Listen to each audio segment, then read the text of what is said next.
Welcome to the Braze Fiscal Fourth Quarter 2025 Earnings Conference Call. My name is Layla, and I'll be your operator for today's call. At this time, all participants are in a listen-only mode. After the speaker's presentation, we will conduct a question-and-answer session. I'll now turn the call over to Christopher Ferris, Head of Braze Investor Relations. Thank you, Operator. Good afternoon, and thank you for joining us today to review Braze's results for the fiscal fourth quarter 2025. I'm joined by our co-founder and Chief Executive Officer, Bill Magnuson, and our Chief Financial Officer, Isabel Winkles. We announced our results in a press release issued after the market closed today. Please refer to the Investor Relations section of our website at investors.braze.com for more information and a supplemental presentation related to today's earnings announcement. During this call, we will make statements related to our business that are forward-looking under federal securities laws and the safe harbor provisions of the Private Securities Litigation Reform Act of 1995. These statements include, but are not limited to, statements regarding our financial outlook for the first quarter and fiscal year ended January 31, 2026, the anticipated closing of, benefits from, and product advancements due to our anticipated acquisition of OfferFit, our expectations concerning new customer verticals, our anticipated customer behaviors, including vendor consolidation and replacement trends and their impact on Braze, our potential market opportunity and our ability to effectively execute on such opportunity, and our long-term financial targets and goals. These statements are subject to a variety of risks and uncertainties that could cause actual results to differ materially from expectations and reflect our views only as of today. We assume no obligation to update any such forward-looking statements. For a discussion of material risks and uncertainties that could affect our actual results, please refer to the risks identified in today's press release and our SEC filings, both available on the Investor Relations section of our website. I'd also like to remind you that today's call will include certain non-GAAP financial measures used by management to evaluate our ongoing operations and to aid investors in further understanding the company's fiscal fourth quarter 2025 performance, in addition to the impact these items have on the financial results. Please refer to the reconciliations of our non-GAAP financial measures to the most directly comparable financial measures calculated in accordance with U.S. GAAP, included in our earnings release under the Investor Relations section of our website. The non-GAAP financial measures provided should not be considered as a substitute for or superior to the measures of financial performance prepared in accordance with U.S. GAAP. And now, I'd like to turn the call over to Bill. Thank you, Chris, and good afternoon, everyone. We delivered strong fourth quarter results, generating $160.4 million of revenue, up 22% year over year and 5% from the prior quarter, again demonstrating the high ROI and long-term value of the Braze customer engagement platform, along with the strong execution of our teams around the world.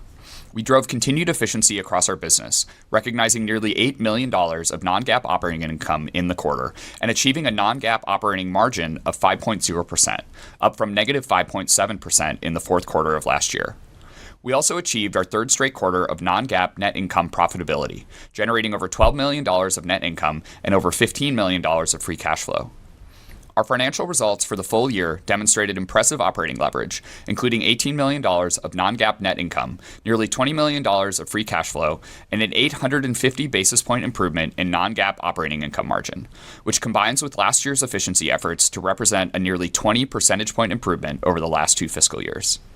As previously discussed, we expect to generate positive quarterly non-GAAP operating income and free cash flow going forward. We are proud of these financial achievements as we continue on our journey to become the leading customer engagement platform globally, and we look forward to sustaining profitable growth in the coming quarters and years while also thoughtfully reinvesting to grow our business. We previously highlighted the legacy vendor replacement cycle and point solution consolidation trends, and we continue to capitalize on those in the fourth quarter, securing a diverse set of new business wins where Braze is replacing legacy marketing clouds, including a U.S. fintech, a large U.S. retailer, an energy company in EMEA, and a ticket broker in APAC, just to name a few. We also continue to win against both channel-specific point solutions and homegrown tools across a diverse set of industries, geographies, and use cases. Some notable takeaways in the quarter included a leading U.S. consumer rating service, a U.S. gaming business, a Saudi Arabian delivery application, a careers website in EMEA, and a telecommunications company in APAC, among others. We are confident that both the legacy replacement cycle and vendor consolidation trends, which have been a tailwind for some time, will create more opportunities for Braze to gain market share as brands increasingly strive to upgrade their customer engagement strategies and leverage new AI-driven advancements to achieve productivity gains and build strong relationships with their customers. Q4 also included our highest net new customer result of FY25, rising by 85 to 2,296, up 252 year over year. New business wins and upsells included America's Test Kitchen, Dischem, Dunkin' UAE, Kueski, Legal & General, Movie Cinemas, Qdoba Mexican Eats, Springer Nature, and Tony's, along with many others. The quarter also illustrated the diversification of our customer base as we secured new business across a wide range of industries and geographies, including US-based specialty retailers and restaurants, a consumer software firm in APAC, automobile companies in the US and Europe, a security business in EMEA, and a digital media company in APAC, just to name a few. Our large customer additions were also strong, with our $500,000 plus ARR customers increasing to 247, up 22% year over year, demonstrating the desire of enterprises to leverage first-party data and advanced artificial intelligence to drive sophisticated cross-channel customer engagement at scale. Our continued diversification across verticals is driven by a trend that we've been discussing for years: the increasing importance of first-party data as businesses of all kinds strive to better understand their customers and unlock the ability to efficiently communicate with them through digital product experiences and first-party messaging channels. We believe that this supercycle of investment across verticals continues to increase Braze's long-term opportunity as modern businesses prioritize first-party data collection and customer engagement, thereby building new company assets in the form of actionable first-party relationships with their customers. Looking ahead, we expect these same businesses to capitalize on the growing strength and attachment of those customer relationships to diversify their own business offerings, forging more durable bonds with their customers and finding opportunities for incremental profit along the way. While we're very excited about the diversity of the opportunity ahead of us, we're also now starting to systematically lean into our largest verticals to ensure that Braze's flexibility and power can be easily wielded for common use cases in each major industry. The first such vertical to see this focused R&D treatment is also our largest, retail and consumer goods, which accounts for roughly 1/5 of Braze's business. To further strengthen our leadership in this vertical, we recently announced enhanced e-commerce features and an upgraded Shopify integration. These updates include pre-built e-commerce templates, predefined event tracking for abandoned carts, customizable landing pages, and expanded WhatsApp commerce capabilities, such as product catalogs and in-thread shopping experiences. By simplifying implementation and accelerating time to value, these enhancements empower e-commerce marketers to drive higher engagement and conversions. Moreover, the Shopify integration enables seamless bidirectional data flow, allowing enterprise brands like Elf Beauty, Hugo Boss, Gymshark, Gap, and Overstock to create more personalized customer journeys and improve conversion rates and lifetime value. This strategic partnership with Shopify also fosters deeper collaboration between both companies' go-to-market teams, unlocking mutual value in the enterprise segment in particular. As Shopify continues expanding upmarket, it can leverage Braze's expertise in enterprise engagement to accelerate digital transformation for legacy commerce and marketing systems. As we look ahead, we continue to believe that there's never been a better time to be a better marketer. The increasing agility of data, the growth of channels, the explosion of AI, and the rising sophistication of marketers means brands have a unique opportunity to connect with their customers like never before, building long-lasting relationships with their customers. And it's not just about the tired trope of finding the right message for the right channel at the right time. It's about understanding customers in greater depth, engaging with them more completely, and strengthening customer relationships through the delivery of harmoniously connected messages and product experiences. Agentic AI in particular is crucial for optimizing relevance and achieving higher levels of personalization at scale, as decisioning agents autonomously experiment, learn, and deliver highly relevant personalized experiences. At Forge, our annual customer conference last September, we shared our vision for Project Catalyst, a proprietary agent designed to help brands personalize and optimize experiences with highly relevant journeys, content, and incentives. And we're on track for the first private beta release of Project Catalyst in late Q1. Building on this vision, we are excited to announce that Braze has entered into a definitive agreement to acquire OfferFit, a leading AI decisioning company that leverages proprietary reinforcement learning technology to enable brands to deliver highly relevant, personalized customer engagement at scale in a cash and stock deal valued at $325 million. For nearly 5 years, OfferFit has been perfecting a multi-agent solution that autonomously explores solution spaces across the many dimensions of lifecycle marketing campaigns, producing individualized recommendations for cross-channel delivery and content strategies in partnership with customer engagement platforms and marketing cloud services like Braze, Salesforce Marketing Cloud, and Klaviyo.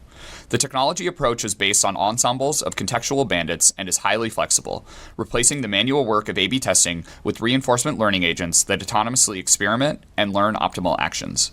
OfferFit's sophisticated AI decisioning can be deployed in a wide array of experimentation and optimization use cases, and their approach has been highly successful, enabling the company to land and expand with large enterprises across numerous industry verticals over a short period of time.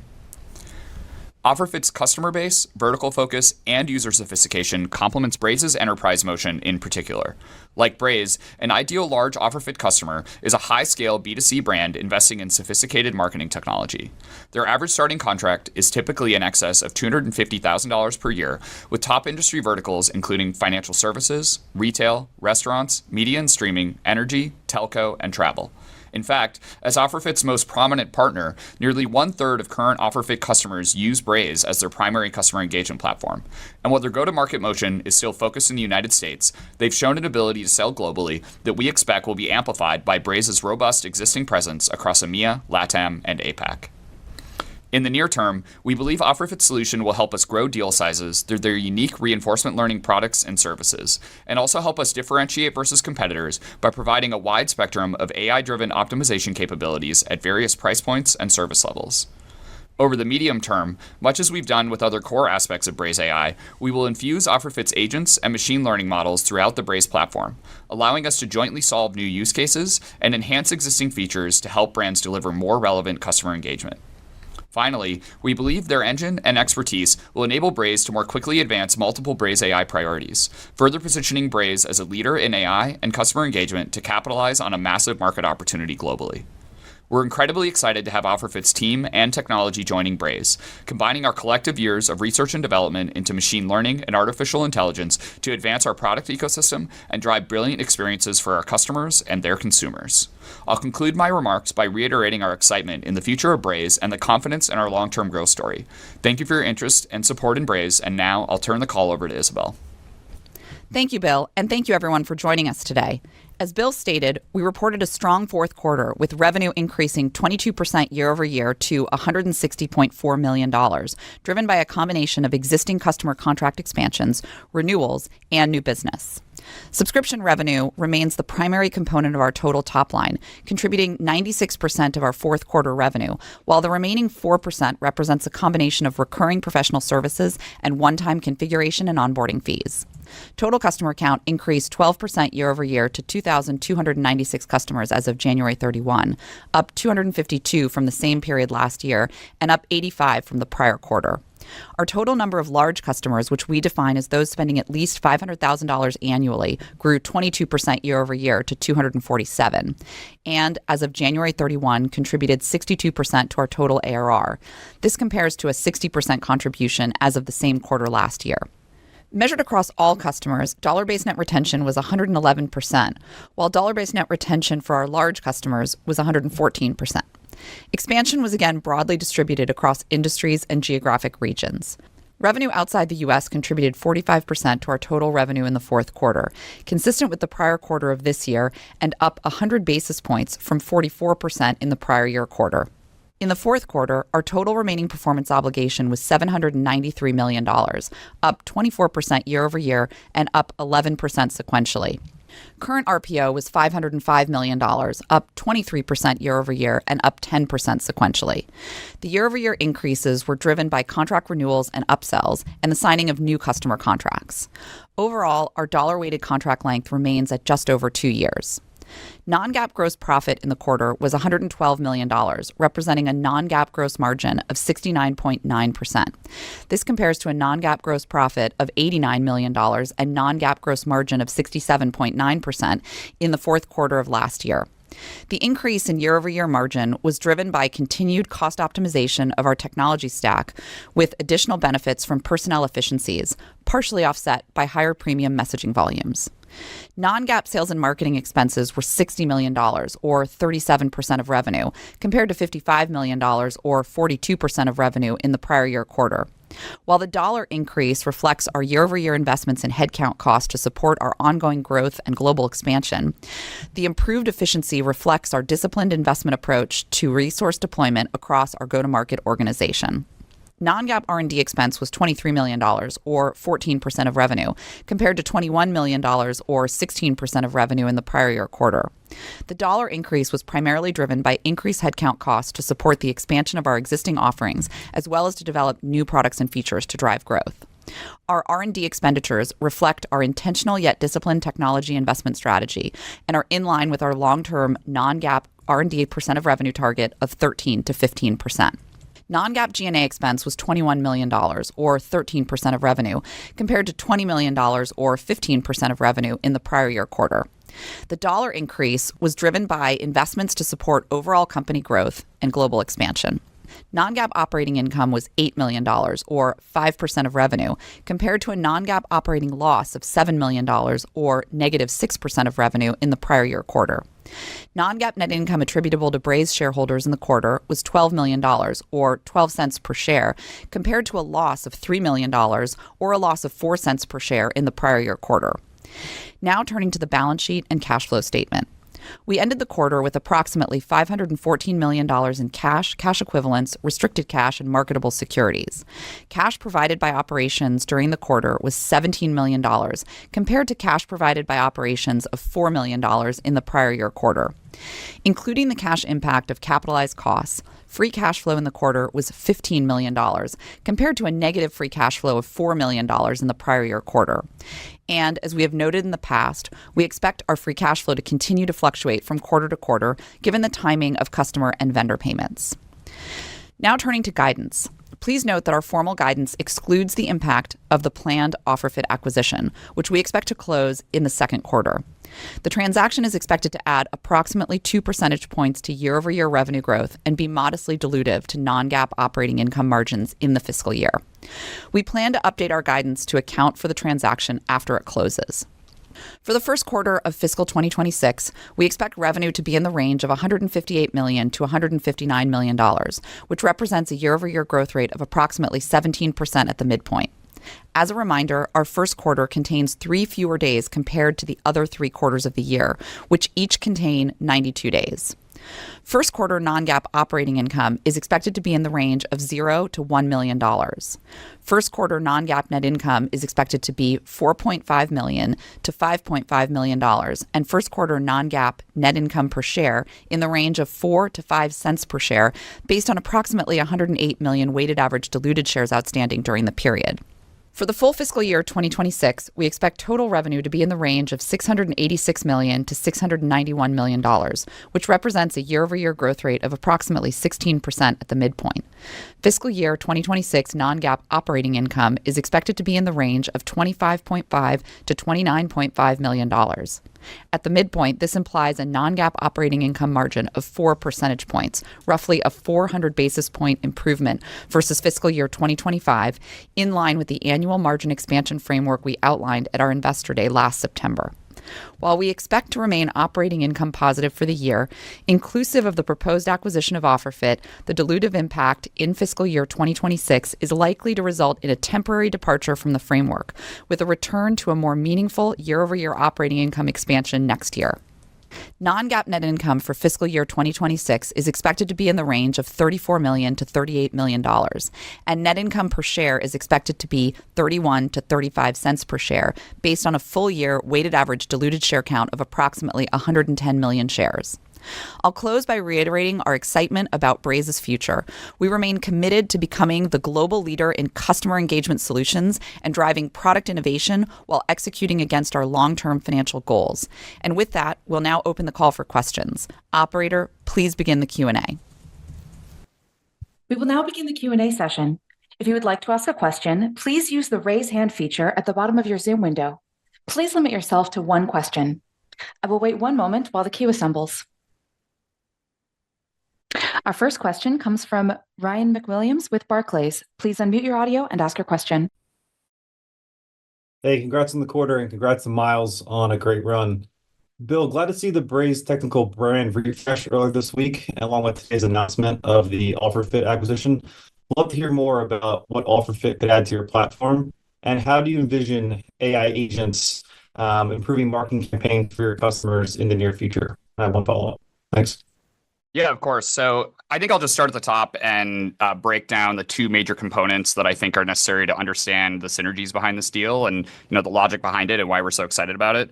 So first, when you look at OfferFit's existing full product offering, which they've been scaling and improving upon for the last 4.5 years, it excels specifically at generating maximum uplift in scenarios where even small differences in performance can translate into massive ROI for their customers. Now, like Palantir, the openness and the configurability of the OfferFit system does lead to a requirement for expert assistance from their forward deployed machine learning implementation engineers. And that is heavier upfront, of course, through initial implementation. And then as the agents need monitoring or maintenance over time, as the customer base changes or as performance starts to drift, et cetera, those expert teams are there to ensure that that maximum performance continues to be delivered. And it achieves that uplift to a degree that, is previously only possible with massive proprietary in-house data science investments or into machine learning teams or other bespoke services engagements that come at much higher price tags. And so, we're really excited about what that means for the high end of the market, looking at our enterprise and our global strategic accounts categories in particular, as well as other high scale B2C companies as they're scaling. We also, though, believe that even as frontier AI technology continues to advance, that there's always going to be use cases where achieving that maximum performance is worth that meaningful incremental investment. And they've built a capability to provide that to the top end of the market in a highly scalable fashion with an attractive gross margin. But we also believe that the underlying technology, the OfferFit engine, can be tuned and constrained to particular use cases to remove that need for the expert services attachment while still achieving meaningful performance uplift across a wide array of lifecycle marketing goals. And so we're really excited, in addition to continuing to build and scale the existing OfferFit full product, to work alongside their expert R&D teams to find new places to deploy their engine that's going to be able to solve new use cases for customers, as well as enhance existing aspects of both Braze AI in the testing and personalization space, and to extend the future capabilities of Project Catalyst. Excellent. And then for Isabel, really tough time for CFOs at this point due to the shifting macro. Any adjustments to your normal guidance philosophy, given the macro, and any color on what in-quarter net retention look like for the fourth quarter? Thanks. Yeah, thanks. So I would say, look, we've been living in this macro disruption and evolving environment for the last several years. So we've sort of become used to the change is a bit of the new normal. I would say that, when we went into last year's guide, I talked about being a little closer to the pin. I think that philosophy will be maintained in this context. So look for that to continue as a mantra that we espouse. And then on the in-quarter DBNR, look, I think the way to think about dollar-based net retention, it's very sensitive, obviously, to the evolution of new business versus upsell. And actually, as you heard Bill and I say in some of our prepared remarks, we were very satisfied and very pleased with the evolution of the new business strength in Q4 and some of the momentum there. We're really focused actually on the total impact on revenue growth. And I made some comments last quarter about revenue growth inflecting ahead of dollar-based net retention. And we stand by those comments going into this year. And so we're really excited about the overall momentum on the business. Appreciate the color. Thanks so much. Our next question will come from the line of Arjun Bhatia with William Blair. Please go ahead. Yep, perfect. Thank you, and congrats on a nice close to the year. Bill, maybe first for you. You mentioned something in your prepared remarks that kind of stuck out. I think you've phrased it as the next level of personalization beyond right message, right channel, right time. I don't know if that was specifically addressed to OfferFit or that's something Braze is trying to do in general, but what is that next frontier of personalization? And how does it, maybe change the nature of the messages, if at all, that you're sending to your customers beyond kind of traditional marketing oriented messages? And then I have a follow-up there. Yeah, so I think that it's important to think about all this on a spectrum, and there's a few different ways to organize that spectrum. there's manual A/B testing and testing and experimentation, which has obviously been possible in a lot of platforms for a long time, and that does drive optimal. It drives higher results and more relevance and personalization for customers. Then you start to get to more automated experimentation, like we've included in personalized path and Canvas, and we've spoken about in the past, and that's using advanced machine learning tactics in order to do more than just trying to optimize little bits of content, but actually look at a lot of the decisions that are made across a cross-channel journey that's communicating across different outgoing channels, as well as modifying product experiences and experimenting with different things like cadence and tone and what have you. And then as we continue down that spectrum, we get to Project Catalyst, which is obviously working to encapsulate not just that experimentation and the automation around it, but also automate more of the generation around the different experiment variants and expand the scope of what the automated experimentation is able to make decisions on. And then as we get further down and go back to some of the topics that I was just discussing in response to Ryan's question, where you're looking at fully customizable models and applying them in places where small differences in performance can lead to outsized outcomes. And you see that in a lot of places where there's either really high value actions or there's really expensive downside scenarios to avoid, or you're just operating at large enough scale that even basis points of improvement translate into really big dollars in ROI. And I think that there's some other really exciting parts of this, because as I stated before, I think there's always going to be room at the top end of the market to apply that hands-on data science expertise in order to achieve maximum performance, whether that's coming from your own in-house data scientists or it's coming from a services offering like OfferFit's machine learning implementation engineers. But not all teams have access to those kinds of expert resources. And similarly, it doesn't make sense to deploy that high of a cost, both in terms of the setup time and the literal dollars for the expert services in every little decision that gets made along the way through, customer journeys. And Braze's vision is really to enable customers to be able to comprehensively across a really diverse customer space with companies of all sizes, be able to go in and use the tools of artificial intelligence and machine learning in order to optimize results and relevance for their customers. And we want to make sure that that's accessible and able to be deployed in all the little, detailed moments of the customer journey. And we've spoken about that at length in the past. I think that also, another thing that we've spoken about a lot is that the continued advance of frontier AI will continue to translate into improved performance for those fully self-serve and rapidly deployed, AI features like we have in the Braze AI suite today. And like I've spoken about before, as we ourselves evolve from, simple multi-arm bandit testing or A/B testing to automated multi-arm bandit testing to, personalized path. And these are all using subsequent generations of machine learning techniques in order to deliver better and better results. But I think one of the really great things about bringing together the current OfferFit approach with the more accessible approach that Braze has been working on over the years is the feedback loop and the product feedback loop that comes with that. So much like Palantir has been able to build more quickly from the tight product feedback loop that they get from their forward deployed engineers, OfferFit has historically been able to more quickly improve their engine because they have a direct and highly skilled feedback channel coming from their machine learning implementation engineers. And so we're looking forward to the future of Braze and OfferFit together being the best of all worlds, as that same product feedback loop and frontier R&D that's driving the high-end OfferFit offering is leveraged throughout the rest of Braze AI and in Project Catalyst. Okay, perfect. That's helpful. Thank you. And then one quick one just on customer cohorts. I'm curious what you're seeing in terms of just expansion trends from some of the newer customer cohorts that you won, whether that's greenfield point solution replacements or legacy providers. It seems like new has been pretty strong, but when those customers are coming up for renewal, are you seeing expansion levels still that are better than that ZIRP cohort? And has that magnitude kind of changed at all from the 9 points that we talked about at Analyst Day on the NLI front? Thank you. Yes. So since we announced that sort of 9 percentage point differential between those two cohorts, that has continued to trend in a positive direction. So we're not going to kind of continue to disclose that differential, but it is continued to be that post ZIRP cohorts are performing better than the ZIRP cohorts. So that trend continues. All right, perfect. Helpful. Thank you. Our next question comes from the line of DJ Hines with Canaccord. Hey, thank you guys. Bill, maybe we could go back to or stick on the thread of OfferFit for a second.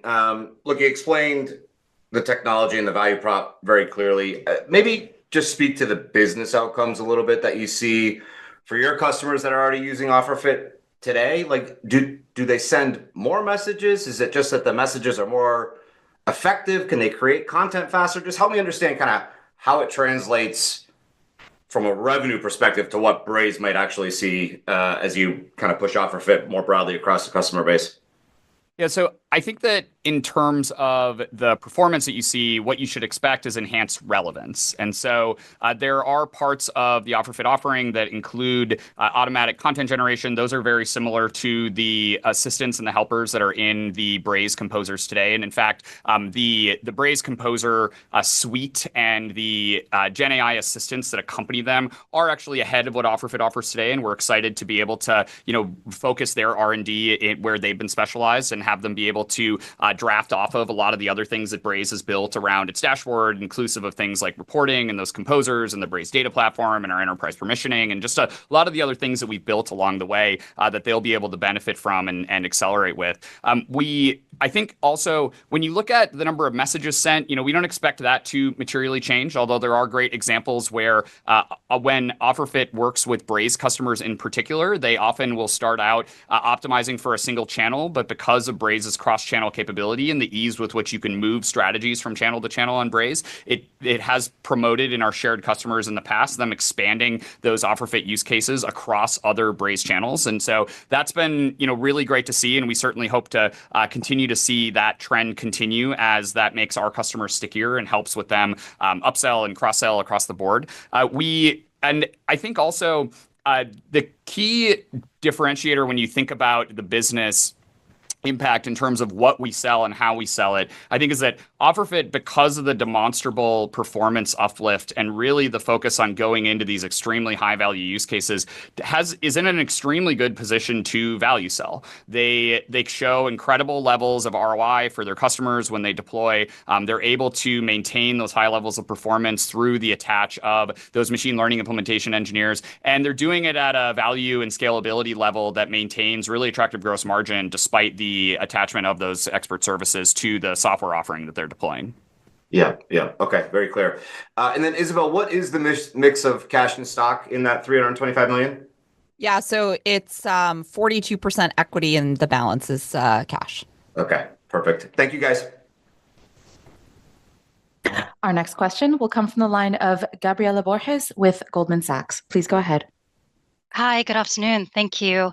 Bill, there's a little bit of a debate in the market right now on the advantages of being a SaaS native company versus an AI native company. And you're a SaaS native company acquiring an AI native company. So help us understand, why could you not build this in-house? And what were the limiting factors to OfferFit being able to scale without agreeing to be acquired by Braze? Thank you.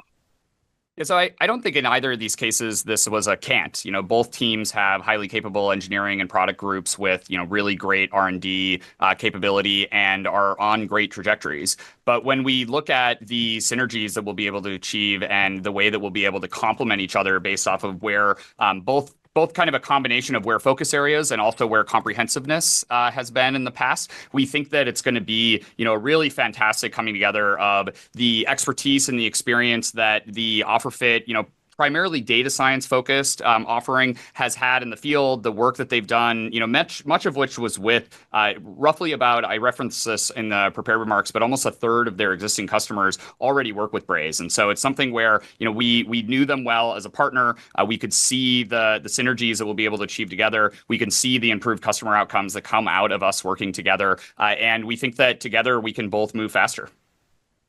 That makes sense. The follow-up is for Isabel, specifically on demand trends that you've seen in the last several weeks. There's been so many mixed data points, whether it's on the consumer spending side or more broadly with uncertainty tied to the new administration. Have you seen any change in your leading indicators as it pertains to your customers willing to spend in the last several weeks?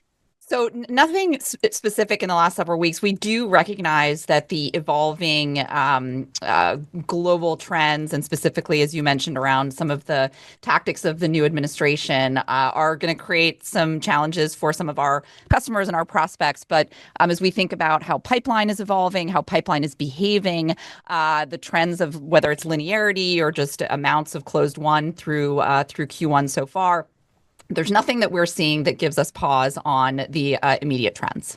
Yeah, and also just add that on the technical side, we've obviously been anticipating national data sovereignty concerns continuing to rise in importance for a whole bunch of reasons, which is why we've been expanding our data center footprint, which now includes options in the US, the EU, and Australia. We've got Indonesia launching relatively soon, and we'll have more regions to follow. And so we're preparing ourselves in a variety of ways. I think that the trend line of a lot of these things has certainly accelerated more recently, but it's pointed in a similar direction as it has been for years, and we've been preparing for it. Thank you both for the detail. Yep. Our next question comes from Brent Bracelin with Piper Sandler. Please go ahead. Thank you for taking the question here. I want to stick with the macro.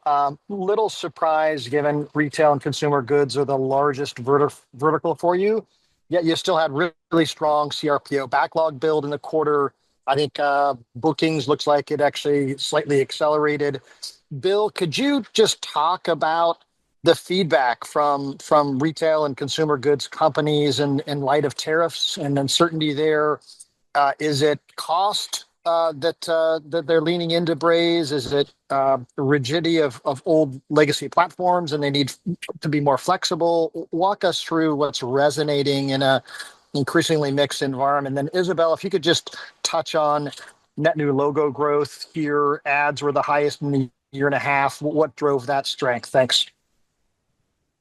Yeah, so a few things. First, I'll point you back to the high level of diversification that we have in the business. It is our largest category, but it's also still roughly only about a fifth. And so in any given environment, I think we've had a strong ability to be able to leverage our diversification both around the globe as well as across categories in order to, continue to push ahead in new business, even as certain areas of the world or parts of the market have been impacted.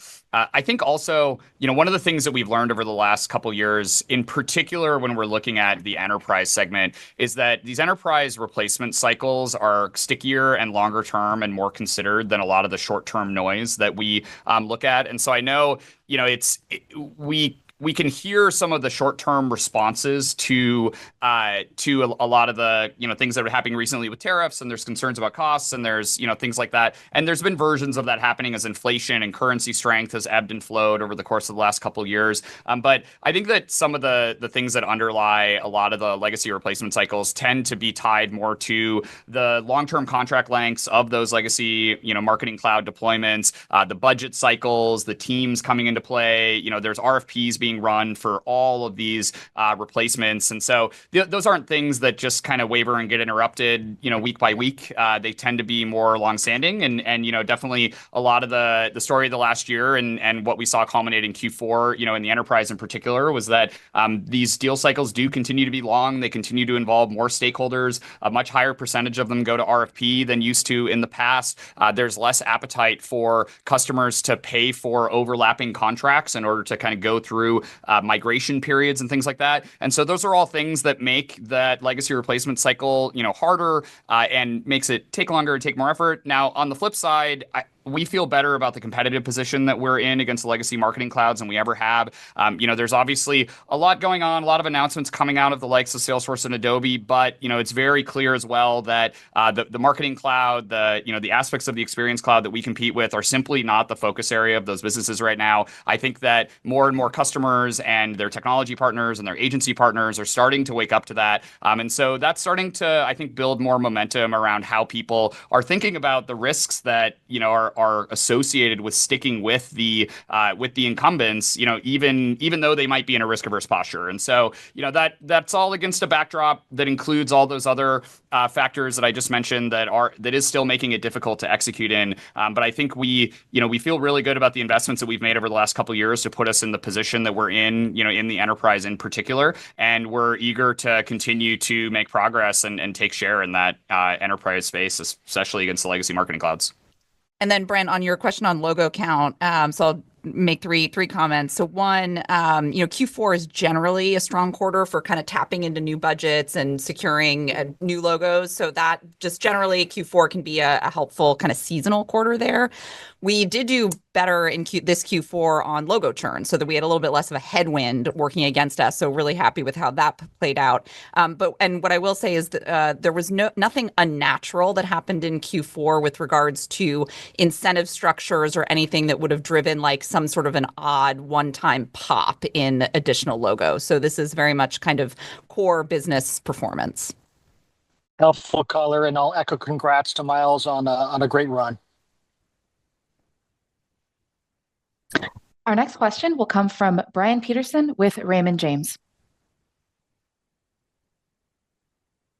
Hey guys, thanks for taking the question. So appreciate all the commentary and congrats on the OfferFit acquisition. You mentioned that with the deal, fiscal year 26 will be a year that will be a deviation from that growth margin framework you outlined at the Analyst Day.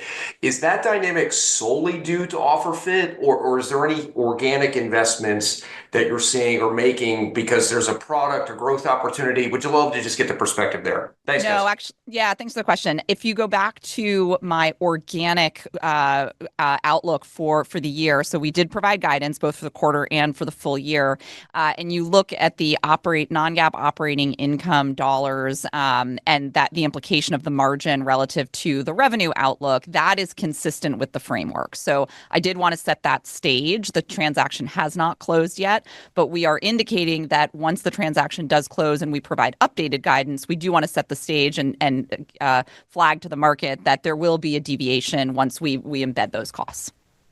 And Isabel, just on the acquisition, you mentioned a couple points of revenue. Does that assume kind of the current run rate for OfferFit, or are there any incremental cross-sell synergies embedded into that? Yeah, I mean, that's obviously it's a risk-adjusted, number. So I think, these acquisitions, we want to be judicious about kind of how quickly we try to sort of achieve that. And we want to certainly get as much out of this transaction as possible, as quickly as possible, and be very successful. But we're obviously risk adjusting that number. So for now, that is in fact just a run rate number for them.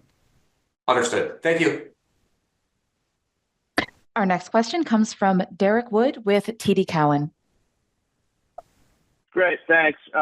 Bill, can you just give us a sense as to what organizational changes have transpired since Miles announced his intention to step down, and how we should be thinking about the timeline of bringing on a CRO? And I guess since this is a Q1, are there any notable go-to-market changes that you're making that you would flag? Yeah, so first of all, the search is going well, and I've been really happy with our field team's execution during this transition period, so far through Q1. Yeah, as we updated you guys on throughout last year, the last 6 quarters have brought in a lot of new field leaders around the world, and we've got great global leaders across our partnership sales and post-sales groups who are long-tenured Braze leaders who are in place, and they presently report directly to me. But other than some of the changes that we spoke about throughout the year last year, there were no other, major changes other than that those reporting lines switching from Miles to me as we began the year. Within that search, we're looking for a world-class executive to take on the CRO role who's going to help bring us to the next level. We're really focused on reachieving Rule of 40 efficiency, scaling to, and then well beyond $1 billion in ARR, and continuing to grow Braze into the globally recognized leader in customer engagement. We're just really focused on finding the leader across those field teams in that CRO seat to help us do that. As for timing, we're in market right now. Candidate flow has been great. It's definitely a highly sought after role, and definitely a seat that Miles really shaped really well over the course of a decade, and one that we've got a lot of really robust candidate flow that's excited for the opportunity to step into that. Great. If I could squeeze one in, a follow-up. Just on a few quarters ago, you talked about Meta potentially changing pricing strategy with WhatsApp. I don't know, is there any update to call out there? I know it could have some impact on kind of the P&L for you guys. Just wondering if you see anything down the pike. Yeah, it's a good question. We continue to partner closely with Meta and are committed to both robust and rapid support for everything that they've been launching along the way, as well as a number of their test programs that they run. However, that landscape also does continue to change rapidly. You may have heard about Meta's decision to discontinue marketing messages in WhatsApp for US customers recently. That doesn't impact us very much commercially because the vast majority of our global demand for WhatsApp was already non-US audiences. But it is another example of just how dynamic that offering and pricing landscape has been from Meta as they're quickly iterating on their product. That impacts both us and our roadmaps as well as customers who need to plan out budget to be able to use for these different offerings. And so definitely, while that remains dynamic, it will be much harder both for customers to forecast and budget as well as for us to forecast. Now, what's helping customers and us navigate this is that we are in a much better position to manage these changes with the flexible credits model that we launched last year. And obviously, Braze's product offering is highly flexible, given the cross-channel offerings that we have across Line and RCS and SMS and push notifications and these others in particular. As their product roadmap continues to evolve, we're able to reuse a lot of the capabilities that we build out for other channels. And so, I don't think it's been really a drag on R&D velocity at all, but definitely while it continues to be a dynamic offering, it has been harder for customers to plan for that. And we've been working really closely with Meta in order to bring them feedback and work closely with them as partners, and we've been really happy with how that partnership has been going as they've continued to iterate the product. But it's still hard to forecast out a long way into the future as we look at that channel. Understood. Thanks for the color. Thanks. Yep. As a reminder, please limit yourself to one question. Our next question comes from Nick Altman with Scotiabank. Please go ahead. Awesome. Thank you. It's clear there's still plenty of opportunity for consolidation and replacement activity, but Bill, maybe how should we see this acquisition of OfferFit as well as additional product efforts, whether it's Project Catalyst or future new product features or launches, as we think about kind of the next growth act for Braze? Just maybe give us an update and kind of how you envision the platform evolving over the next couple of years and how that can support continued growth durability. Thanks. Yeah, of course.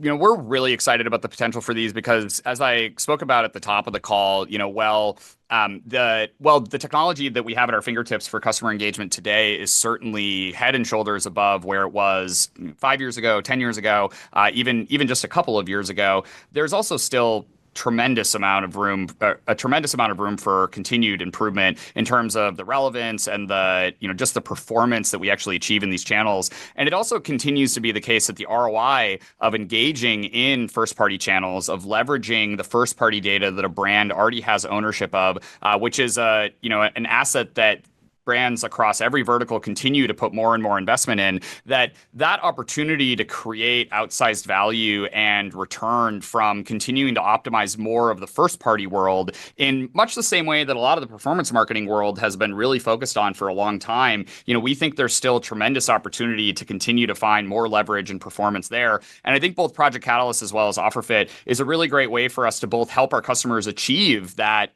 continued increases in performance driven by higher levels of relevance and stronger, more effective personalization, but also for us to capture more of the value of that we generate through that optimization. And so we're definitely, when we look out across our customer base, I think that across that spectrum I spoke of earlier of the fully turnkey, rapidly deployed automated testing and other sorts of machine learning capabilities that can be put into any part of the customer journey, all the way up to the bespoke full OfferFit offering that has the expert services attachment to it. Within that spectrum, we think that there's something additional for every single customer in the Braze universe to be able to go and drive additional better outcomes for their customers and also be able to drive upsell growth for Braze. Great. Thank you. Our next question will come from Scott Berg with Needham. Please go ahead.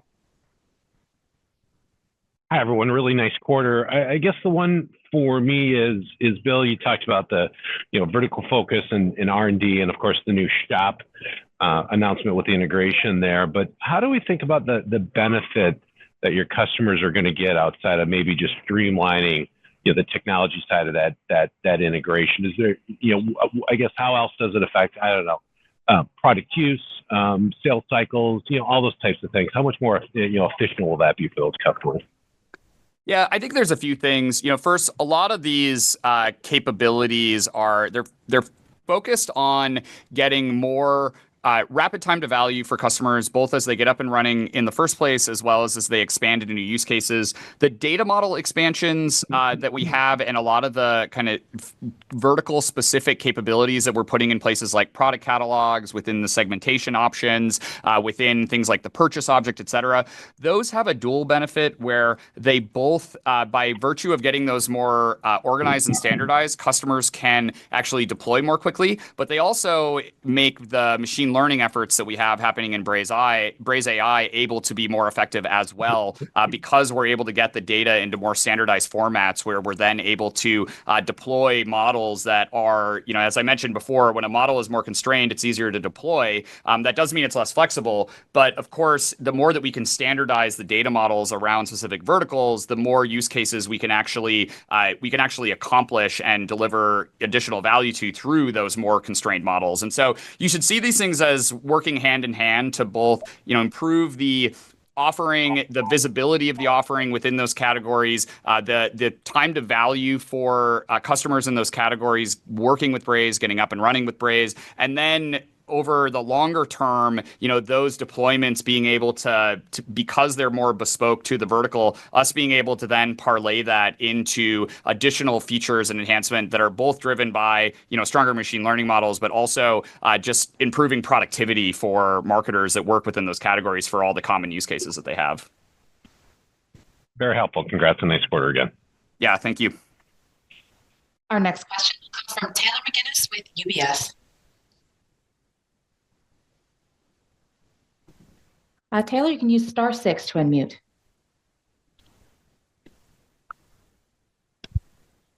Okay, can you guys hear me now? Yep. Yeah, okay, awesome, perfect. Thanks so much for taking the question. Isabel, when I hear like an inflection in growth, that sounds like a potential acceleration. So I guess, could you just talk about what you are seeing in terms of either, renewal trends or expansion activity that's giving you comfort in that outlook? And now that, we're a couple months into this 1Q, I guess, any thoughts on terms of, timelines and when we could get past some of these more challenged COVID contracts? Thanks. Yeah, so rather than thinking about it as on an organic basis, as any kind of sort of inflection and re-acceleration, it's more of kind of a stabilization with then kind of a slow, steady path kind of back up from there. So it's not, don't think about this as kind of a hockey stick on the upside. And I think what we're seeing is, we're seeing strength in our new business momentum, and then we are seeing obviously the new cohorts from an expansion perspective performing better than the ZERP cohorts. And I think those two things combined together are going to help us kind of achieve that stabilization inflection point and then steady reacceleration of the top line on an organic basis. But I'm not trying to indicate that there's a hockey stick inflection point happening in the near term. Thank you so much. Our next question will come from Michael Berg with Wells Fargo.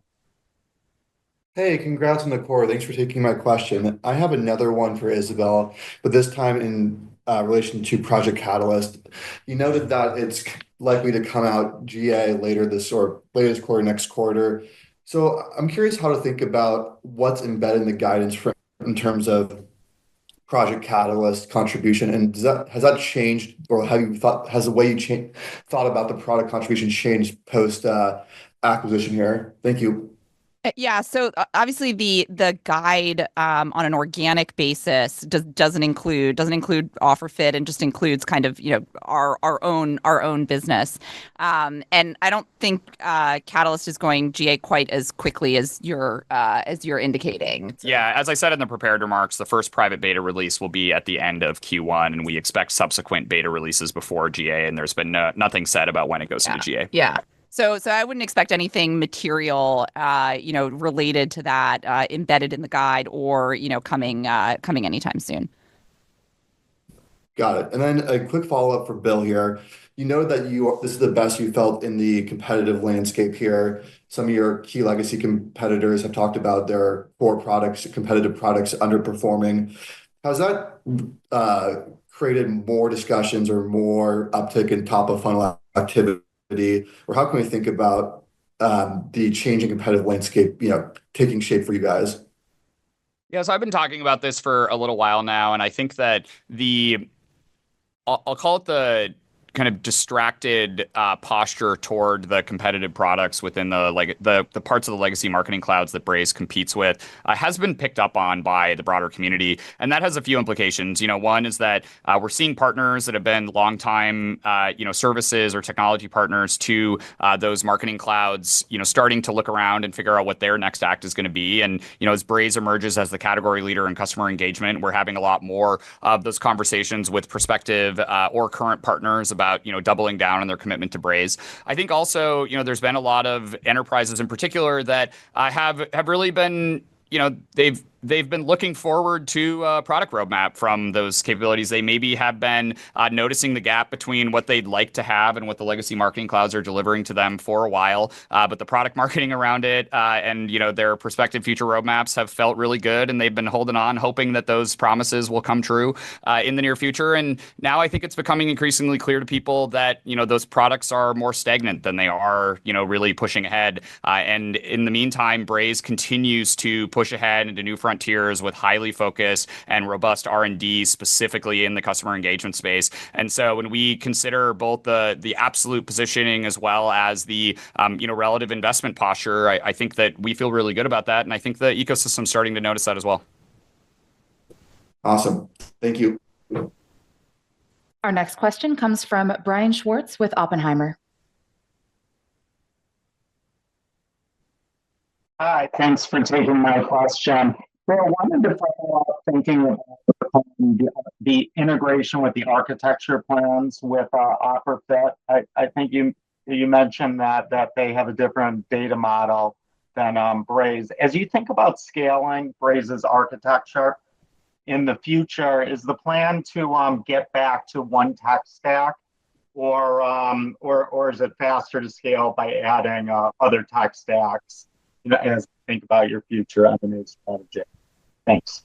Yeah, so I think that an enduring advantage that we've had against the prior generation of marketing clouds and marketing automation suites has actually derived from the tight integration that we have across our stack, as well as obviously the event-driven stream processor that underlies all of it, and then the increasing flexibility of the Braze data platform to be able to get more data more quickly, completely, and cheaply into that event-driven stream processor. And so any acquisition that we make along the way is absolutely going to be predicated on a strong integration plan where we bring those technology stacks together. I'm very committed to Braze not ending up being a fragmented set of acquisitions with a bunch of the complexity that's inherent in that. We're really looking forward to OfferFit, coming into the Braze technical environment and the foundations, and us being able to leverage their engine, and them being able to leverage a lot of the things that we've built along the way. I think that when you specifically look at the data question, a big part of extracting additional uplift through the way that they apply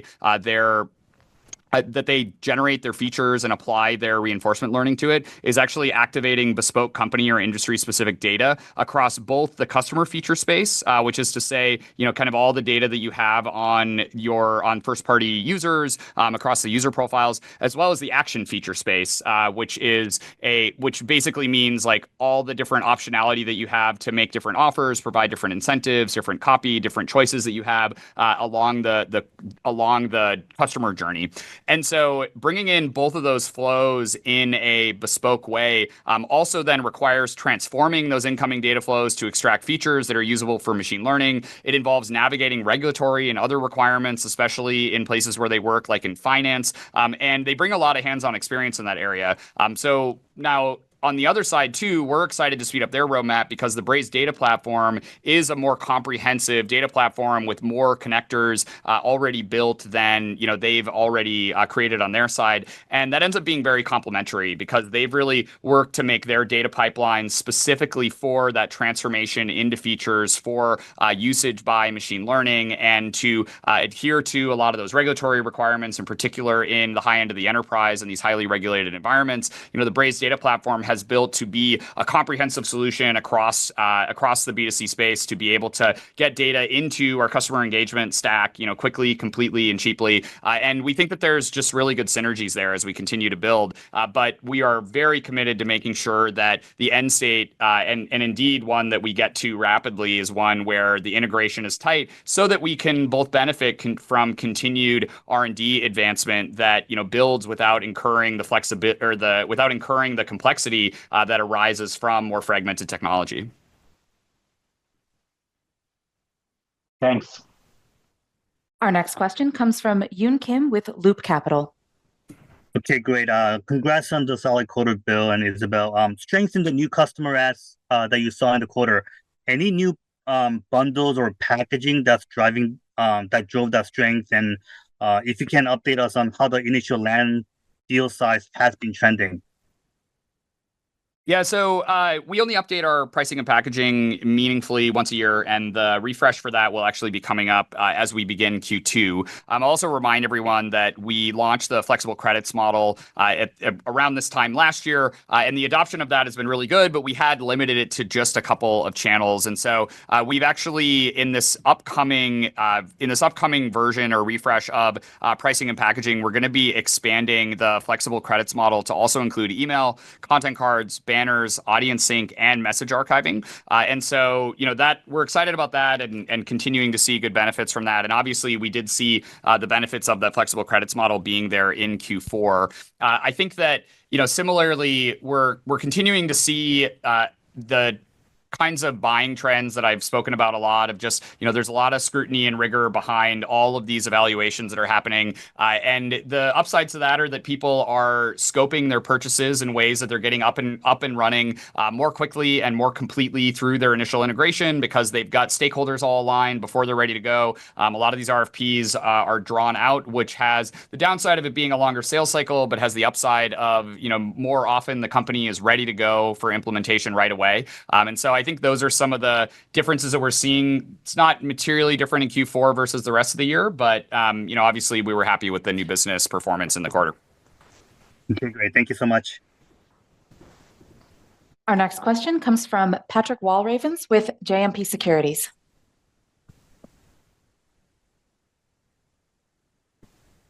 Patrick, your line is open. Feel free to unmute.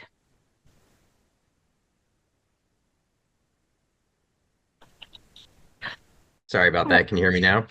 We can. Please go ahead. Okay, good. Thank you. Hey, Bill, I'm curious on OfferFit. Why now? Was there a formal process that they were going through? Were they considering doing a new financing? How long have you been thinking about this? Why did this deal happen now? Yes, I won't go into too many of the details, but just quickly, we have an active corp dev group here. This was identified as an area of interest for us. OfferFit has been a longtime partner, as I've mentioned a couple times. Braze is actually their most prominent partner, and we've been really happy with seeing the joint customer outcomes that we've been able to achieve with them along the way. And so we actually did approach them. We happened to approach them right as they were preparing for a fundraising round, and so that did put some constraints around the overall timeline. But a big part of this is just that we've seen them maturing as a business in our partnership ecosystem, and we felt like this was a great time for complementary building. I've mentioned a couple times the things that they've built, the things that we've built. That the flip side of that is also the things that they haven't built yet, and the things that where we haven't built yet as well. And I think those things match up in a way that's going to create not just an exciting combination, but also a really efficient one. All right, great. Thank you. We'll take our final question from Tyler Radke with Citi. Hi, thanks for the Isabel. You mentioned that you did a little bit better on logo churn. I was wondering if you could expand on that and share an update on the health of the SMB segment of the market.